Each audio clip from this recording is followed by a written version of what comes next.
A mi amigo el laureado pintor Vicente Nicolau Cotanda. Y, a principios del año 1793, vivía yo con mi amigo Teodoro en una de las buhardillas más altas de París, separado del resto del mundo por una tortuosa y empinada escalera de más de 100 peldaños. ¡Qué época aquella!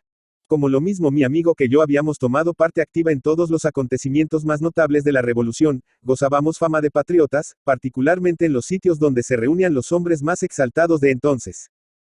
Desde el principio de aquella tormentosa y agitada época, habíamos abandonado los pinceles y dejado de concurrir al estudio de nuestro maestro Pedro David, uno de los genios más populares de aquel tiempo. La historia de Teodoro y la mía, eran la de la Revolución. Los dos habíamos hecho fuego en la toma de la Bastilla. El 10 de agosto de 1792 fuimos de los primeros que penetramos en las Tullerías, acuchillando a los suizos, y al pie de la guillotina vitoreamos a la nación, cuando rodó sobre el tablado la cabeza de Luis XVI. Además, éramos asiduos concurrentes a las tribunas de la Convención, para aplaudir a Danton y Robespierre, nos honrábamos con la amistad de Camilo Desmoulins, cuyos escritos leíamos, y no nos acostábamos ninguna noche sin hojear antes algunas páginas de la enciclopedia o del contrato social. Como hijos de aquella época, éramos adoradores prácticos de la Revolución, a pesar de que a esta debíamos el vivir en la mayor indigencia. No eran aquellos tiempos los más favorables para el cultivo de las artes. La gente solo se fijaba en dos cosas, la guillotina y el fusil, y tenía puestos los ojos a todas horas en la Convención y las fronteras. En la una había sus representantes, y en las otras sus defensores. Durante el periodo revolucionario, Teodoro y yo solo trabajamos verdaderamente una vez, y fue para restaurar, bajo la dirección de nuestro maestro, el salón de sesiones de la Convención. Este trabajo nos valió de parte de los representantes del país más agradecimiento que dinero. La falta de ocupación influyó directamente en nuestro estado. De continuo nuestras bolsas estaban escuetas y nuestros vestidos, a causa de su vejez, tenían un aspecto deplorable. Algunos años antes se nos hubiera tomado por mendigos. Pero entonces estábamos lejos de ser víctimas de tal suposición, pues muchos hombres populares que en aquella época influían en la situación de Francia, presentaban, poco más o menos, un aspecto parecido al nuestro. Yo no me resignaba a aquella vida miserable. Era aficionado, por razón de mi naturaleza, a los placeres, y me agradaba más tener algunas monedas en el bolsillo y acariciar a las muchachas de las tabernas, que andar casi harapiento, pasando plaza de virtuoso y patriota incorruptible. En cambio, Teodoro se encontraba feliz en aquella situación. No pensaba más que en la patria, y cada paso que ésta daba en el nuevo camino, le producía una vivísima satisfacción. Esto va bien, Nicolás, me decía a cada instante. Francia se dispone a difundir las luces de la libertad y el progreso por todo el mundo. Los tiranos pretenden ahogar la revolución en su cuna, pero no lograrán sus deseos, pues tienen que luchar con nosotros que estamos destinados a realizar la grande obra. Yo no hacía gran caso de las palabras de Teodoro, y daba poca importancia a las obligaciones que como ciudadano republicano tuviera que cumplir. Mas a pesar de esto, mi amigo me arrastraba a todas partes, valido del ascendiente que su superioridad le daba sobre mí. Teodoro, como artista, se encontraba a una altura envidiable. Era el primero entre todos los discípulos de David, y éste le quería como a un hijo. Jamás he visto en ningún cuadro la riqueza de colorido que poseía su pincel y la energía de sus toques. Antes de que comenzara el periodo revolucionario, Teodoro pasaba gran parte del día en el estudio del maestro, completamente entregado al cultivo del arte, y pintando, las más de las veces, alegorías de efecto sorprendente, que por lo regular representaban la libertad rompiendo las cadenas de los pueblos e iluminando al mundo. Además se ocupaba en el decorado artístico de los grandes palacios, trabajo que le producía lo necesario para la subsistencia de los dos, pues yo por mi pereza, o más bien por mis escasas facultades artísticas, apenas si lograba sacar de mi pincel un insignificante producto. Teodoro, era, pues, quien me proporcionaba la subsistencia con su trabajo. Éramos dos amigos verdaderos, o más bien dos hermanos. A pesar de nuestra unión, nos diferenciábamos bastante, tanto en lo físico como en lo moral. Él era tranquilo, virtuoso y pensador. Yo, alborotado, libertino y escéptico. El adorador y sectario de las doctrinas revolucionarias, y yo amigo solamente de los placeres. En lo físico, como antes he dicho, tampoco éramos semejantes. Teodoro, delgado, pálido, de frente dilatada y mirada recogida y penetrante. Yo, fornido, rubio y sonrosado, y con ojos en los que llevaba impresa el ansia del placer. Y a pesar de tales diferencias, nos amábamos entrañablemente. Todavía está fresco en mi memoria el recuerdo de aquella tarde en que se decidieron nuestros destinos. Yo estaba ocupado en pintar la muestra de un bodegón de los arrabales. Su dueño, que era un exaltado sans-culotte, tuvo buen cuidado de encargarme pusiera en ella el retrato de Marat, con la siguiente inscripción: venid al amigo del pueblo, o a la muerte. Nuestra habitación tenía un marcado sello de desorden. En un rincón, la cama de la que disfrutábamos en común Teodoro y yo. En los demás extremos, montones de papeles y libros, las paredes cubiertas de grabados medio rotos, algunas sillas por el suelo, acompañando a la piedra de moler colores, la paleta y los pinceles, y en la ventana, entre dos tiestos de flores, un cráneo humano, que más que en estudios artísticos lo empleábamos para asustar a los vecinos. Teodoro estaba fuera de casa desde por la mañana. Los días transcurrían para él en la convención o en los clubs, donde peroraba algunas veces con aplauso de la concurrencia. Cerca de las 5 de la tarde, cuando ya el sol comenzaba a esconderse tras los tejados de París, envolviendo toda la ciudad en una pálida nube de oro, se oyeron en la escalera los pasos de Teodoro, que empujó poco después la entreabierta puerta y penetró en la buhardilla. Estaba más pálido que de costumbre. Al entrar arrojó al suelo su sombrero con escarapela tricolor, y después comenzó a dar paseos por la habitación. ¿De dónde vienes?, le pregunté sin interrumpir mi grosero trabajo. De la convención. Acabo de oír un discurso de Danton. Tan elocuente como siempre, dije sin cesar de dar pinceladas en mi muestra. Teodoro no me respondió. Siguió paseando, y al cabo de algún tiempo, dijo con voz firme: Nicolás, es preciso que cambiemos de vida. Tienes dinero. Siempre eres el mismo. No te hablo de placeres, sino de sacrificios que debemos hacer por la patria. Creo que hemos hecho lo suficientes para que ella nos esté agradecida. Calla, miserable. Todo buen ciudadano no cumple con su deber, si no le ofrece la vida en holocausto. Ella está amenazada por todas partes, y pide a sus hijos que la defiendan. Los que se muestren sordos a sus lamentos, no son buenos patriotas. ¿Y qué pretendes? Que nos alistemos como voluntarios y partamos a la frontera. Pero, no me respondas, tengo tomada mi resolución. Hoy, todas las naciones se muestran hostiles a Francia, y hasta la Vendée se levanta amenazadora. Estoy resuelto a cumplir mi propósito, y si no quieres seguirme, quédate. Yo conocía muy bien el carácter de Teodoro, sabía que era tenaz en sus resoluciones. Así es que me limité a decirle, después de reflexionar un momento: te sigo. No esperaba otra cosa de ti. Eres un verdadero hijo de la patria. Mañana saldremos de París, para ingresar en el ejército del Rhin.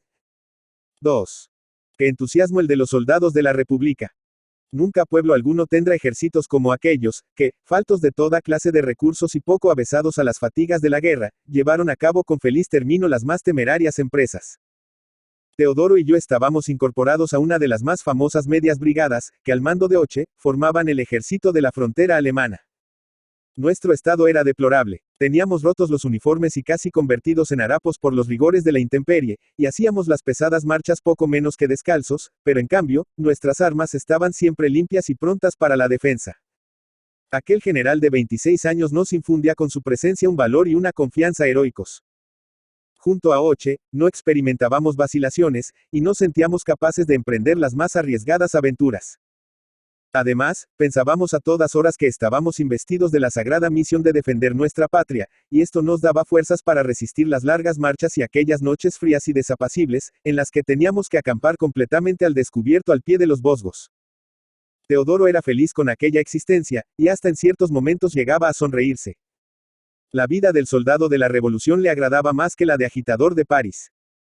La compañía a la que él y yo pertenecíamos, presentaba, como todo el ejército en general, un abigarrado conjunto de hombres de todas clases y edades. En aquella época en que los hombres parecían surgir de debajo de las piedras para defender la libertad y la patria, no era extraño ver marchar empuñando el fusil en una misma fila a un muchacho de 15 años junto a un anciano de 60. Todos sentíamos rebosar en el corazón el entusiasmo, y cuando éste comenzaba a extinguirse, mi amigo era el encargado de hacerle revivir. Cuán grande se mostraba Teodoro en ciertos momentos en los que semejante a una vestal removía el sacro fuego. Todavía recuerdo con amargo placer la última noche que le vi. El día siguiente era el destinado para dar una terrible batalla. Los alemanes ocupaban las alturas de los Vosgos, y a nuestro general le era preciso romper sus líneas de defensa para reunirse con el ejército de Pichegru. Acampados al pie de los montes pasamos la noche, que, por cierto, era bastante fría. Yo dormitaba envuelto en mi manta junto a una regular hoguera, oyendo, aunque amortiguados por las primeras nieblas del sueño, los chasquidos de los humeantes leños y los pasos de los centinelas. Teodoro estaba acostado junto a mí, y a la oscilante luz de las llamas, veía como sus ojos estaban abiertos y fijos en el obscuro cielo. De pronto, saliendo de su completa abstracción, levanto mi amigo un poco la cabeza y me llamo. ¿Qué quieres? Le respondí. Nicolás, mañana me matan. Va, para darme tal noticia me llamas. Sé lo que me digo. Mañana, a estas horas, me contarán entre los muertos en el próximo combate. Pero, ¿qué motivos tienes para creer tal cosa? ¿Tienes fe en los presentimientos? Ninguna. Pues yo tengo la seguridad de que en ciertos instantes, el corazón nos anuncia lo que ha de suceder. ¿Y crees firmemente que mañana vas a morir? Sí, amigo mío. Y esa convicción me martiriza tanto más cuanto que veo me será imposible llevar a cabo el proyecto que hace tiempo acaricio en mi imaginación. ¿Un proyecto? Sí, hace ya tiempo que lo tengo, y pensaba realizarlo así que terminase la guerra. Explícamelo. Es un regalo que pienso hacer a la patria. Tú recordarás perfectamente aquel momento en que hizo caer la cuchilla de la guillotina a la cabeza de Capeto. Pues bien, yo deseo pintar un cuadro que represente el instante en que Francia se desligó por completo de los lazos de la monarquía. El tablado de la guillotina, el palpitante cuerpo de Luis XVI, la compacta y atronadora muchedumbre, la sangrienta cabeza y aquel cielo plomizo y tempestuoso, quiero que aparezcan en mi cuadro tal como nosotros dos los vimos. Deseo hacer una obra que repita a los ojos de las venideras generaciones el espectáculo que presenta la venganza de un pueblo. Pero, desgraciadamente, moriré mañana, me lo dice el corazón. ¿Ves esas montañas que a lo lejos se destacan en la oscuridad como monstruosos gigantes? Pues en ellas moriré mañana. Comprendo que vas a decirme que esta afirmación no es más que un producto de mi fantasía. Pero no, Nicolás, te engañas si tal cosa piensas, pues yo creo en los presentimientos con la misma seguridad que proclamo existe ese algo superior a los hombres, que unos llaman Dios y otros ser supremo. Amigo mío, yo muero mañana. Pero antes de dejar de existir, quiero hacerte un encargo.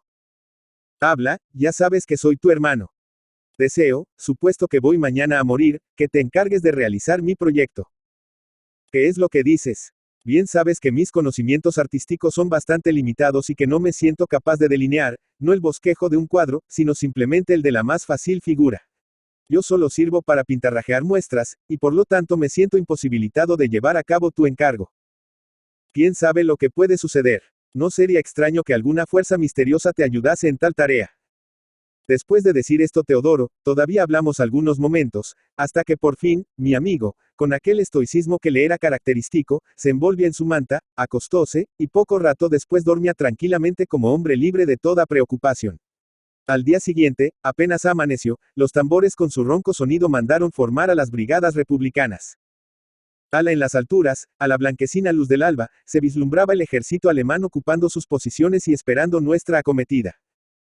En la agitación que reinaba en nuestros batallones, se conocía que el combate no tardaría mucho en empezar. De pronto, sonó una terrible detonación. Era el primer cañonazo que nuestra artillería disparaba contra las posiciones enemigas. Los alemanes contestaron, y entonces un terrible cañoneo entablóse entre los dos ejércitos. Nosotros, en correcta formación y arma al brazo, aguardábamos la orden para escalar las abruptas faldas de aquellos montes y romper a la bayoneta las líneas enemigas. Cuán diferente era el aspecto que presentaban los dos ejércitos. Arriba los alemanes parapetados en sus trincheras, bien armados y deslumbrándonos con sus brillantes uniformes. Abajo nosotros completamente a descubierto, hambrientos, fatigados, con los vestidos rotos, las polainas destrozadas y escasos de municiones. Ellos, soldados viejos habituados al combate y endurecidos por las fatigas de la guerra. Nosotros inexpertos reclutas y poco acostumbrados al ruido de las batallas. Y a pesar de esto no sentíamos pavor, porque la fe iba con nosotros. Entre un guerrero de oficio y un patriota entusiasmado, existen inmensas diferencias. Yo tenía a mi lado a Teodoro, que pálido y con ojos febriles contemplaba alternativamente mi rostro y las alturas vecinas, mientras que con manos crispadas oprimía su fusil. En este instante me pregunto qué es lo que pensaría entonces mi amigo. De pronto vimos, como una exhalación, pasar por frente a nosotros un grupo de jinetes. En el centro de él columbramos el penacho y la faja tricolor de Oche y los anchos sombreros de los dos representantes de la convención. Inmediatamente que esto sucedió Diosenos orden de avanzar. Todos bajamos a un tiempo horizontalmente nuestros fusiles y rompimos la marcha. Poco rato después nuestros pies hollaban las primeras asperezas de los montes, cuyas crestas ocupaban nuestros enemigos. Como de costumbre en todas las batallas de aquella época, cantábamos la marsellesa, y tal vez fuera ilusión mía, pero nuestro canto vibraba en el aire con tan fuertes sonidos que no parecía sino que el himno saliera de boca de toda Francia. ¿Qué especie de soldados tan rara era la nuestra? Nos batíamos cantando, y tal vez a esta circunstancia era debido a aquel arrojo para desbaratar a los enemigos, y aquella fiereza en el ataque que nos era peculiar. Yo no veía en aquellos instantes más que las filas de hombres que me precedían y los compañeros que marchaban a mi lado. Mis ojos no tenían otra perspectiva que las brillantes bayonetas francesas y aquella bandera tricolor que excitaba mi entusiasmo y cuyo extremo asomaba por encima de los viejos tricornios. Marchaba envuelto en aquel torrente que ruge el himno de la patria, saltando peñas y salvando precipicios. Era una gota de la hirviente marea de hombres que subía y subía para no parar hasta lo más alto de los Vosgos. Una lluvia de balas caía continuamente sobre nosotros causando un verdadero estrago. Teodoro al oírla silbar sobre su cabeza se sonreía al mismo tiempo que murmuraba junto a mi oído. Cualquiera de esas era para mí. Poco distábamos ya de las posiciones enemigas. A través de las densas nubes de humo veíamos destacarse confusamente los negros montones de tierra tras los cuales asomaban las bocas de los cañones y las cabezas de nuestros enemigos. De pronto, cuando ya solo distábamos un centenar de pasos de las posiciones que íbamos a atacar, los jefes de nuestros batallones agitaron sus sables en el espacio y aquella fue la señal. Apresuramos el paso, o más bien dicho, corrimos para arrojarnos sobre nuestros enemigos, y en el mismo instante de todas sus trincheras salió una formidable descarga. Una intensa y fugaz llamarada horizontal, luego un espantoso trueno, y por fin nos vimos envueltos en una nube de espeso humo. Yo vi perfectamente cómo Teodoro cayó al suelo de bruces sin exhalar un solo grito, pero en el mismo instante la tierra pareció faltar bajo mis pies y vine al suelo. Experimenté un agudo dolor en una pierna, mi vista se obscureció, mis oídos zumbaron, y sentí por fin raer sobre mi cerebro un velo de negras sombras. Poco a poco dejé de escuchar el infernal estruendo de la lucha corporal entablada entre los dos ejércitos. 3. En aquella batalla murió mi amigo Teodoro, y yo recibí un balazo en una pierna que me dejó inútil para siempre. Quedé cojo, y a esta desgracia debí el no formar parte de los últimos ejércitos de la República, ni tampoco de los del Imperio que algunos años después paseó Bonaparte victoriosos por todo el mundo. Establecí mi residencia en París al abandonar el hospital, y me entregué a una vida que no era ni con mucho semejante a la que llevaba antes de partir para la guerra. Yo mismo reconocí a todas horas esta diferencia hasta en mis menores actos. Aquel carácter alegre y ruidoso que me era peculiar había desaparecido, y de continuo me sentía poseído de una cruel y eterna melancolía.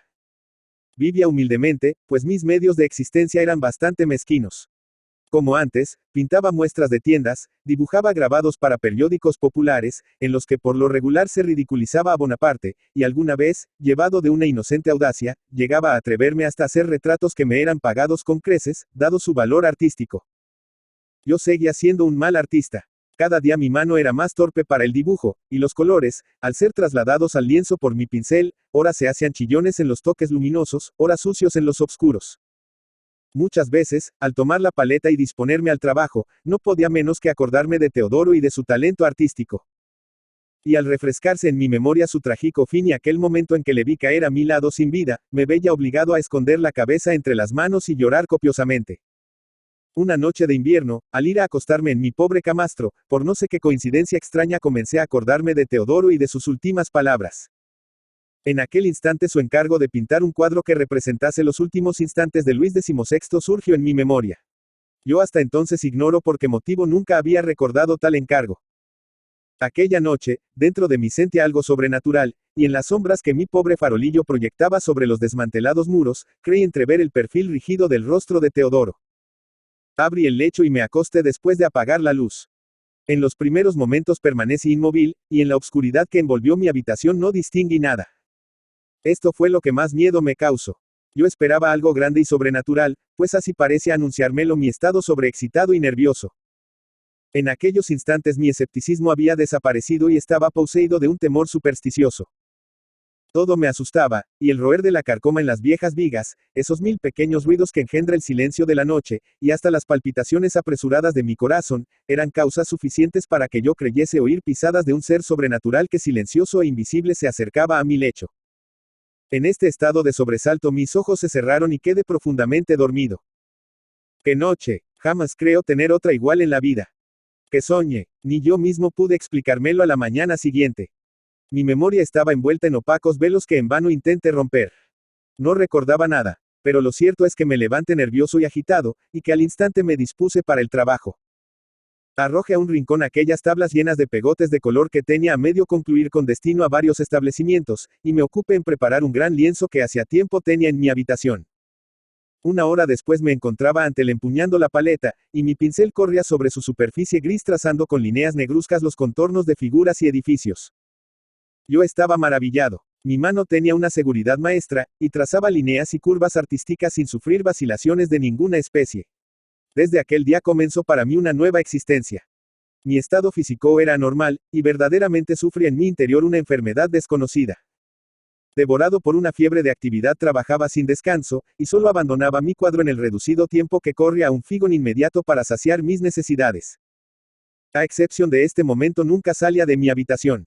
Por las noches al dormir me creía percibir algo sobrenatural, me parecía sentir sobre mi rostro un ligero roce cual de tenues alas, pero por fin me rendía el sueño y entraba en un mundo fantástico, en el que al día siguiente recordaba con vaguedad haber visto extraordinarios sucesos. Conforme fui avanzando en mi obra, aquellas sensaciones sobrenaturales fueronse agotando hasta el punto de que al terminarle recobré mi carácter propio, experimentando una sensación parecida a la del que despierta de un extraño sueño. Por fin mi obra llegó a estar casi terminada. Cuántas cosas sentí durante mi ejecución. Muchas veces al ir a dar una pincelada de efecto falso que recordaba mis antiguos productos artísticos, sentía detenido mi brazo por una fuerza sobrenatural, y otras mi mano era atraída por ciertos puntos del cuadro en los que faltaban algunas pinceladas que vinieran a completar la obra. Las figuras de esta fueron poco a poco surgiendo del lienzo, y por fin un día a los ardientes rayos del sol pude verle completo. Cuando desde uno de los extremos de mi habitación abarqué de una ojeada su conjunto, no pude reprimir un grito de admiración y entusiasmo. Allí, frente a mi mirada, estaba representado fielmente y con una naturalidad pasmosa el momento de la muerte de Luis XVI. Hubo instante en que me creí presenciando aquel acto, como si fuera un sueño todo el tiempo transcurrido desde entonces. Yo veía perfectamente, y con el tinte de la mayor realidad, la muchedumbre abigarrada, las tropas de la República y las secciones de París arma al brazo, los tambores redoblando, las casas con sus ventanas atestadas de gente, el cielo lleno de nubarrones y los labios de todos los hombres contraídos como para dar paso a un grito de triunfo. Además contemplaba el relumbrar de los sables de los gendarmes en derredor de la guillotina, y sobre el tablado de ésta se distinguía la cuchilla tinta en sangre. El cuerpo inerte de Capeto y la figura fornida y repugnante del verdugo enseñando la cabeza de aquel a la muchedumbre. Este pequeño grupo era la parte maestra del cuadro. Yo estaba asombrado de mi obra. Distinguí las gotas de sangre que titilaban a la punta de la cabellera del guillotinado, y parecía que sus ojos vidriosos me miraban fijamente. Yo sentía frío y calor a un tiempo. Veía en mi obra algo sobrenatural que me causaba espanto. De repente me estremecí al notar una cosa de que hasta entonces no me había apercibido. El pueblo, los soldados, el verdugo, todas las figuras de mi cuadro tenían iguales rasgos fisonómicos. Aunque diferentes en la expresión, todos sus rostros poseían cierto aire como de familia que les hacía parecidos. Mi amigo Teodoro apareció ante mí en diferentes posiciones y vistiendo diversos trajes. Creí que todas las figuras se agitaban como queriendo desprenderse del cuadro y, en un rincón, en el techo, no recuerdo dónde, columbré dos ojos claros y rasgados que me miraban fijamente. Sentí frío en las entrañas, no pude resistir aquello, y caí víctima de un desvanecimiento. Jamás volví a pintar luego que acabe la muerte de Capeto. Varias veces intenté ejercer el sublime arte, pero siempre tuve que desistir. Era, como de antiguo, el embadurnador de muestras. Al contemplar los productos de mi torpe pincel dudaba de que yo fuese el autor de tan magnífico cuadro. Y de la misma duda participaban todos mis compañeros en el arte. Hoy llego a creer, en ciertos momentos, que aquella undécima gran obra fue tan solo soñada por mí, y digo esto porque hace muchos años que ha desaparecido por completo. En los primeros tiempos del imperio me la compro por un precio relativamente módico, un antiguo jacobino hacendado de provincias. Pero cuando cayó para siempre Bonaparte y los aliados se esparcieron por Francia, fue destruido el cuadro por unos emigrados realistas que se sintieron poseídos de sacra indignación al conocer el asunto que aquel representaba. Además, a su dueño le valió el ser fusilado. Que Dios le tenga en santa gloria, y que desde esta me perdone, por ser yo, aunque remotamente, la causa de su muerte. Hoy tengo 80 años y todavía no he visto en ninguna exposición un cuadro que pueda igualarse con el mío. Por eso digo a todos los que quieren oírme, que cuadro como el de la muerte de Capeto solo se ha pintado uno. Y al decir esto pienso en Teodoro a quien considero su legítimo autor. Todo lo cual me vale el que muchísimos me tengan por loco. Vicente Blasco Ibáñez. Vicente Blasco Ibáñez Valencia, 29 de enero de 1867, Menton, Francia, 28 de enero de 1928, fue un escritor, periodista y político español. Dividió su vida entre la política, el periodismo, la literatura y el amor a las mujeres, de las que era un admirador profundo, tanto de la belleza física como de las características psicológicas de estas. Se definía como un hombre de acción, antes de como un literato. Escribía con inusitada rapidez. Era entusiasta de Miguel de Cervantes y de la historia y la literatura españolas. Amaba la música tanto o más que la literatura. Wagner le apasionaba, su apoteósica música exaltaba su viva imaginación y soñaba con los dioses nórdicos y los heroes mitológicos como Sigfrido, nombre que más tarde pondría a uno de sus 4 hijos. En su obra Entre Naranjos, nos deleita con el simbolismo de las óperas del célebre compositor. En una reunión típica de la época, en que los jóvenes se reunían para hablar de música y literatura y recitaban poesías, conoce a la que sería su esposa y madre de sus hijos, María Blasco del Cacho. Aunque hablaba valenciano, escribió casi por completo sus obras en castellano con solo niños toques de valenciano en ellas, aunque también escribió algún relato corto en valenciano para el almanaque de la Sociedad Lorat Penat. Aunque por algunos críticos se le ha incluido entre los escritores de la generación del 98, la verdad es que sus coetáneos no lo admitieron entre ellos. Vicente Blasco Ibáñez fue un hombre afortunado en todos los órdenes de la vida y además se enriqueció con la literatura, cosa que ninguno de ellos había logrado. Además, su personalidad arrolladora, impetuosa, vital, le atrajo la antipatía de algunos. Sin embargo, pese a ello, el propio Azorín, uno de sus detractores, ha escrito páginas extraordinarias en las que manifiesta su admiración por el escritor valenciano. Por sus descripciones de la huerta de Valencia y de su esplendoroso mar, destacables en sus obras ambientadas en la Comunidad Valenciana, su tierra natal, semejantes en luminosidad y vigor a los trazos de los pinceles de su gran amigo, el ilustre pintor valenciano Joaquín Sorolla. Blasco cultivó varios géneros dentro de la narrativa. Así, obras como Arroz y Tartana, 1894, Cañas y Barro, 1902, o La Barraca, 1898, entre otras, se pueden considerar novelas regionales, de ambiente valenciano.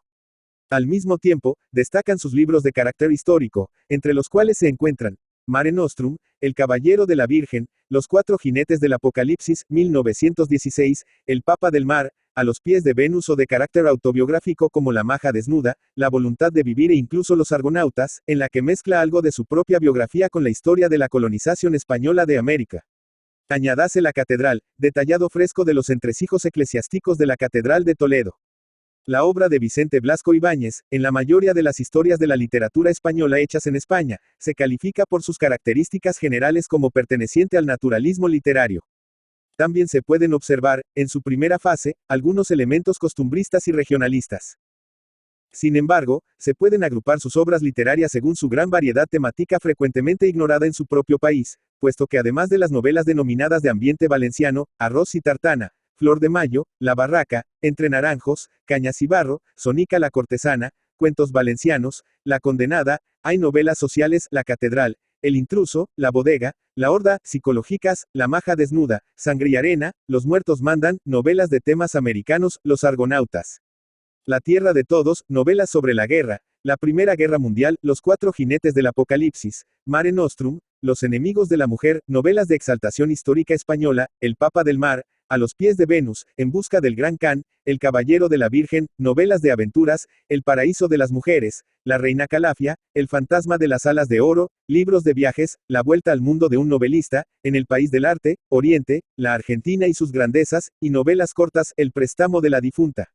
Novelas de la Costa Azul, novelas de amor y de muerte, El Adiós de Schubert, entre sus muchas obras. Información extraída de la Wikipedia.